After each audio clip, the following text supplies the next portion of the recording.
Pois é, Jesus. A gente, como você bem comentou, estava com uma expectativa muito grande em relação a esse plano de corte de gastos, porque a realidade é que a gente está sustentando déficits primários, né, e nominais, ou seja, mesmo sem o pagamento de juros, a gente tem, né, um cenário de déficit para esse ano que continua em 25, continua em 26. Então, havia uma expectativa muito grande em relação a esse programa de corte de gastos.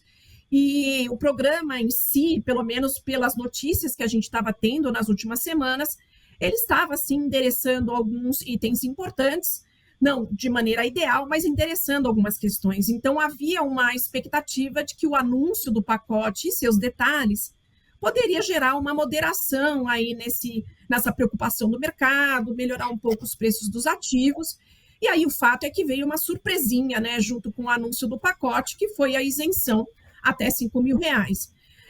Como você colocou, né, lá atrás, se, né, a gente não tivesse essas diferenças na correção da tabela, hoje em dia a gente poderia ter a isenção até 5 mil de ganhos salariais. Mas a questão hoje, né, é que a gente não tem condição, né, assim, do ponto de vista das contas do governo, de gerar essa isenção até R$ 5.000 sem compensações muito concretas. E aqui que o diabo mora, né? Então, o governo anunciou a isenção até, né, o ganho salarial de R$ 5.000 por mês e algumas medidas de compensação relacionadas à taxação de pessoas que ganham acima de R$ 50.000 por mês, inclusive com uma alíquota progressiva, né? E essa alíquota progressiva considera taxação de 10% para as pessoas que ganham acima de R$ 100.000 por mês. Então, a dúvida é aqui. Essa compensação, ela vai funcionar? Primeiro, vai ser aprovada pelo Congresso ou o Congresso só vai ficar com a parte boa, aprovar a parte boa, que é a isenção, mas não a taxação de pessoas que ganham aí mais, né, a partir de R$ 50.000 por mês? Essa é uma primeira dúvida. O que o Congresso vai aprovar? E a segunda dúvida é os escapes tributários, né? Escapes tributários. Hoje o governo faz uma conta de que taxar rendas mais altas poderia compensar essa isenção até R$ 5.000, mas o fato é que a gente tem sim os escapes tributários e aí essa compensação pode ficar abaixo do necessário, né? Para neutralizar essa isenção até R$ 5.000. Então, assim, anunciar isso no momento que o mercado está extremamente preocupado com as contas que o governo não está conseguindo fechar e tem todas essas dúvidas relacionadas à compensação com a taxação da mais alta renda, enfim, o fato é que a reação dos mercados ontem foi muito negativa e com razão, acho que foi muito negativa, a gente viu taxa de câmbio depreciando muito, bolsa sofrendo, juros futuros subindo muito, e eu acho que é isso, acho que no momento que a gente está, diante dessas incertezas, a gente vai ver aí o mercado, infelizmente, precificando mais risco, o que acontece, né? Isso bate na economia de maneira negativa, então, ano que vem, a gente já tem conversado sobre isso, a economia vai crescer menos em 2026, e inclusive isso afeta as próprias contas do governo, né? A arrecadação do governo também esfria. Então, a gente está entrando aqui, eu acho que num cenário, infelizmente, bastante complicado para a economia brasileira, olhando 25 e 26. Carolina, o amplo do corte de gastos vai como uma PEC para o Congresso Nacional e, especificamente, a revisão ali da tabela do imposto de renda vai como um PLP. Me corrija se eu estiver errado e me explique como vai ser essa tramitação e como isso vai se dar no contexto do xadrez político. Jesus, o que foi programado, né? A gente está na expectativa ainda de esse anúncio se instrumentalizar em propostas efetivamente, mas de fato há a previsão de uma PEC e também um PLP para as medidas de reajuste. E a questão do ajuste da renda também, quando sairá por meio de um projeto de lei complementar, né, que é o PLP, mas a previsão é que isso saia apenas em 2025, segundo anunciado aí pelo governo e o líder do governo. O que a gente achou interessante, Jesus, é que o líder do governo na Câmara ontem anunciou que essas medidas de corte de gasto seriam votadas ainda este ano. A proposta do governo é votar esse pacote ainda esse ano. E a gente tem aproximadamente 15 dias para encerrar as atividades legislativas. Então, é uma proposta de tramitação bem ousada, se a gente levar em consideração que a PEC, né, que altera a Constituição, precisa de um quórum qualificado de 308 votos, com 2 turnos de votação, e o projeto de lei complementar, 257 votos. Então, vamos acompanhar para ver se esse cronograma aí, de fato, vai ser cumprido.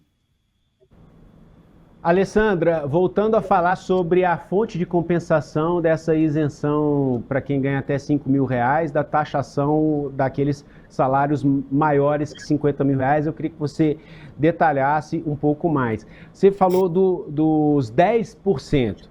Então vamos pegar aquele super salário, que aí vai até facilitar a nossa conta, R$100.000. A pessoa que ganha R$100.000, pessoa física, carteira assinada, paga 20... parece... incrível e uma coisa de outro mundo, mas tem executivos que ganham R$100.000 aí, às vezes até CLT, vamos colocar, né? Então, levando em conta aqui esse número fechado, R$100.000, paga 27,5% do imposto de renda, R$27.500. Então ele ganha líquido R$72.050, R$72.050. Então ele vai pagar, além dos 27,5%, mais 10%, é isso? Vai ser R$37.500 de imposto que ele vai pagar? Então, Jesus, a gente vai precisar agora entender os detalhes, né? Ontem o Haddad anunciou de maneira muito ampla, né, as principais linhas, mas eu entendo que isso pode acontecer sim. Né? Então, o CLT hoje ele já paga, como você bem colocou, 27,5% de imposto de renda. E aí, se nessa soma, né, porque ele considera não só salário, mas todas as rendas, então entram aqui, por exemplo, aluguéis, juros, dividendos, porque a ideia não é taxar dividendo diretamente, mas se a soma total da renda passar desses R$100.000, terá essa taxação de 10%. Então, eu entendo que sim, que ele é taxado diretamente 27,5% no seu salário, e aí depois, com essa apuração total da sua renda no ano, ele pode ter esses mais 10% também. É importante dizer, né, que eu acho que faz sentido mesmo, acho que faz sentido a gente ter uma taxação maior de rendas mais elevadas. Faz todo sentido. O problema é que a gente tenha uma dúvida muito grande em relação à eficiência dessa cobrança e se, de novo, né, com esses escapes tributários, a gente vai ter uma compensação ou uma expectativa de receita muito menor que a necessária para compensar essa isenção aqui. A direção, na minha avaliação, está correta. Agora, a questão é a eficiência e, se não der certo, ou seja, ficar abaixo do que se espera em termos de receita esperada, o que acontece? O buraco do governo aumenta ainda mais, né? Das contas do governo. Carolina, para isso avançar no Congresso Nacional, precisa vencer ali alguns obstáculos, a resistência de alguns setores. O mais óbvio é a oposição. A oposição vai estar sempre ali tentando, né, criar algum obstáculo para qualquer proposta que venha do governo. Isso faz parte do jogo político, independentemente de quem é situação, quem é oposição, quem é base governista e quem é oposição. Nesse caso em específico, quem mais pode apresentar alguma resistência ali? Aí eu te pergunto, sabendo que no Congresso Nacional há setores empresariais representados, há um lobby muito forte de determinados empresários, determinados setores. De onde vai vir a resistência para que isso não avance? E que fique só no papel? Jesus, eu acredito que da própria sociedade civil, você mesmo começou aí o assunto falando de uma nota do sindicato. Existem vários sindicatos que também fazem lobby no Congresso, sem dúvida a classe trabalhadora de alguma forma vai acompanhar e vai interagir, como a Alessandra colocou, a gente precisa entender como essas regras vão estar de fato nessa proposta, e a gente pode inclusive ver como foi a tramitação da PEC e do PLP da reforma tributária em relação ao consumo.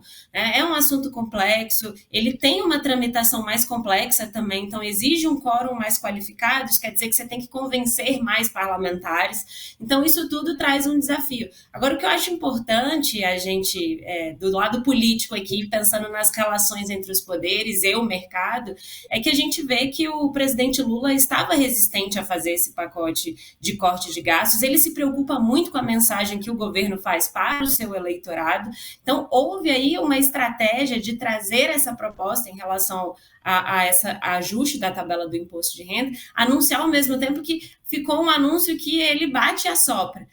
Então, ele tentou atender o mercado de certa forma, mas deixou registrado a preocupação dele com o eleitorado. Vale lembrar que o reajuste da tabela do imposto de renda é uma das principais propostas da campanha do Lula nas eleições, e ela visa alcançar um extrato da população, que é a classe média, que até então não foi endereçada nos governos petistas.